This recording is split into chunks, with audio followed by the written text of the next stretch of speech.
Sikhuluma nje namhlanje iliba likababa libhalwe igama esingalazi thina njengey'ngane zakhe ubaba.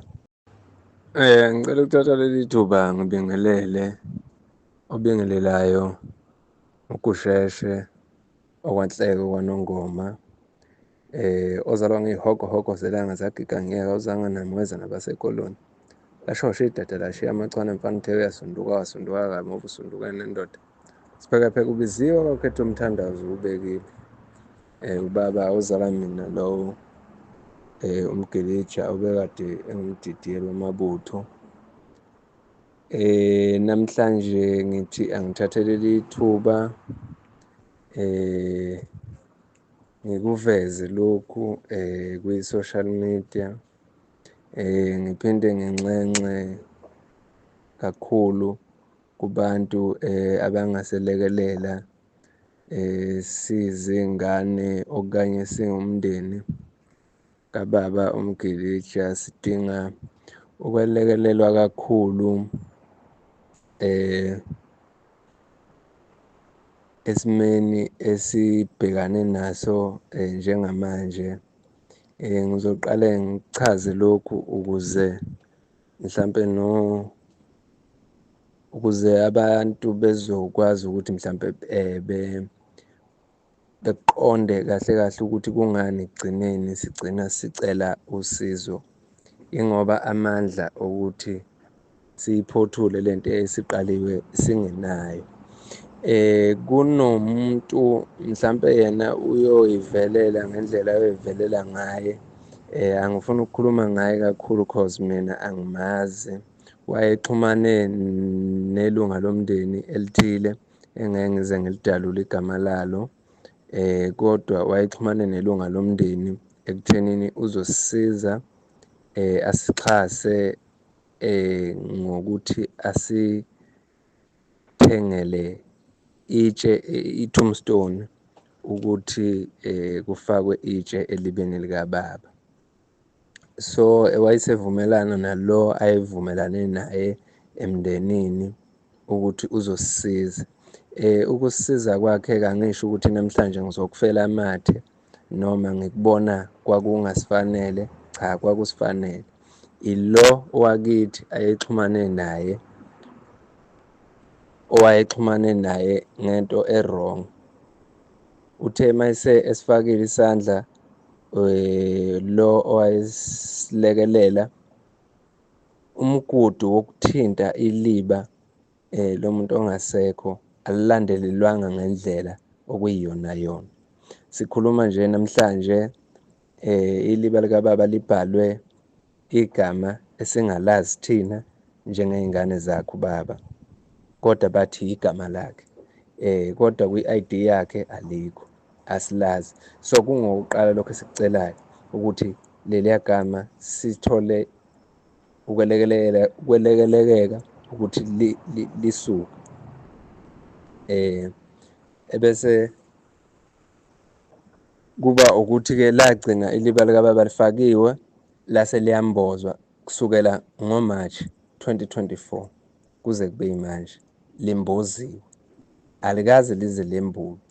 So engikushoyo ukuthi yingakho ngithi enkulumeni yami lo owayefake isandla waxhumana nomuntu o-wrong, owayeney'nhloso ey'-wrong ngesikhathi sakhe.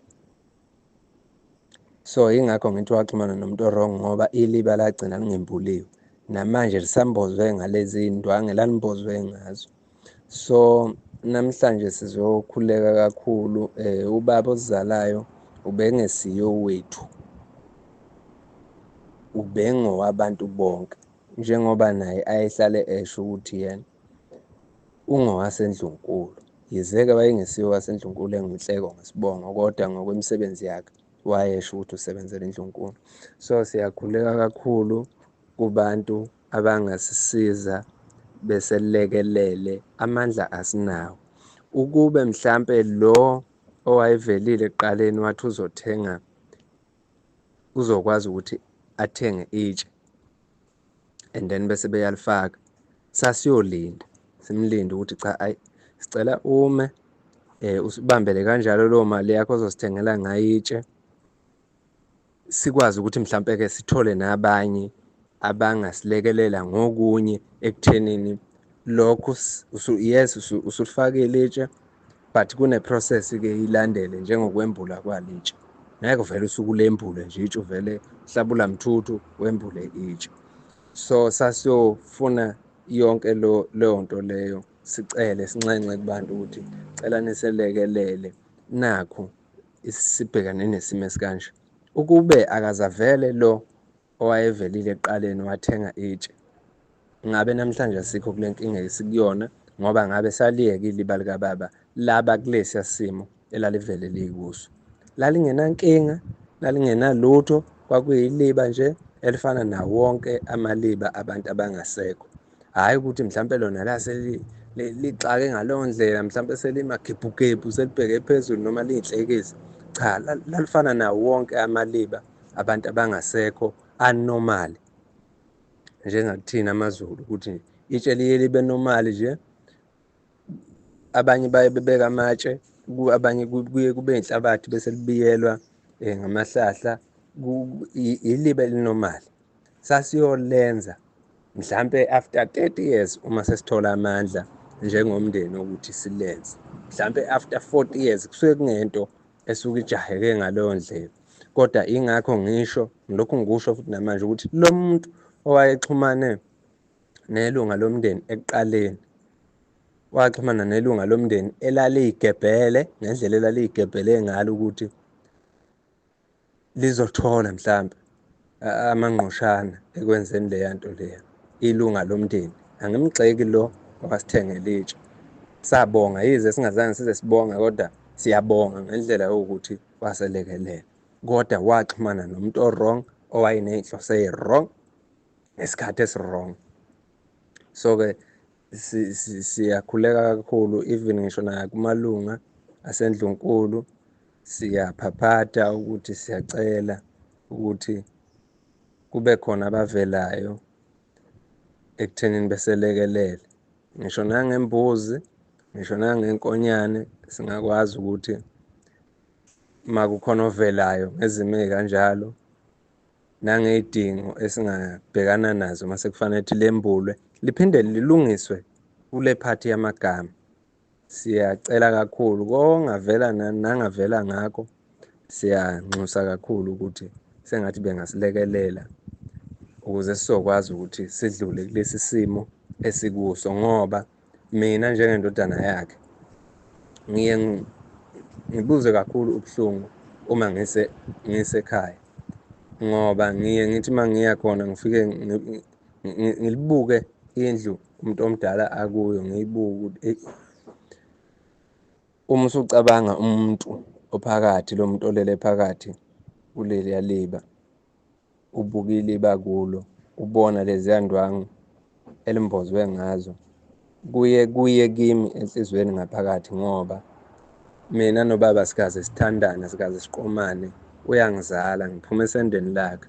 So ubuhlungu engibuzwayo ngiyazi ukuthi naye la khona uyabuzwa lobo buhlungu, yize engasakwazi ukukhuluma, yize ecindezelwe ngabantu abakhulumayo, kodwa yena engasakwazi ukukhuluma. So-ke kuningi engingakukhuluma, kodwa ngeke ngize ngikukhulume public ngoba kungaphakathi emndenini, kodwa nje ekuyisicelo njengomndeni siyacela ukuthi kongasixhasa nangasixhasa ngakho, singakuthokozela, sikwamukele, sikwazi ukuthi sembule iliba likababa. Ngasinawo amandla okulembula, kodwa selinesikhathi eside, limbozwe ngaleziya ndwangu elimbozwe ngazo. Kubuhlungu nakithi, asithandi, kodwa kwenziwa yilunga lomndeni elaliney'nhloso zalo. So-ke sekune-process nathi esesiyihambile sayi-attend-a, so ku-end up ekugcineni kungesinye i-step okufanele sisithathele ukuthi kahle kahle ngeke ligcine limboziwe kanje, kuyoze kube nini?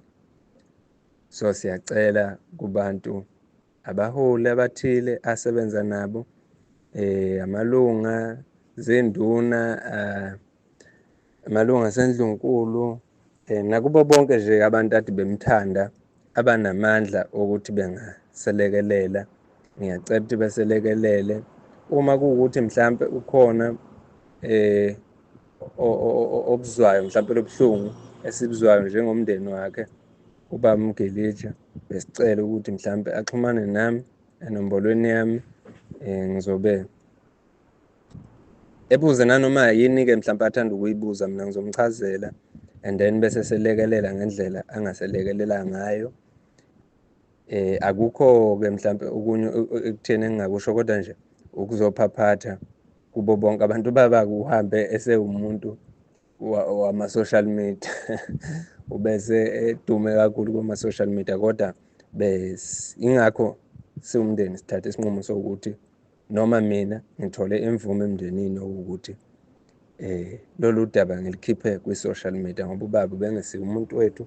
Ngelinye ilanga into engiyibukayo, ngelinye ilanga kuyosuka umuntu la asuka khona ezwe kulokhu kukhulunywa ngaleli qhawe elalikhona kwaZulu okuthiwa uMgilija, afise ukuya impela eze yobona la kulele khona ithambo lakhe, uyofika aboneni, uyofika abone leziya ndwangu ezimbozile. Uma ibuza ukuthi zamboza nini, sithi sekunesikhathi, lokhu zamboza kuloya nyaka, yabo.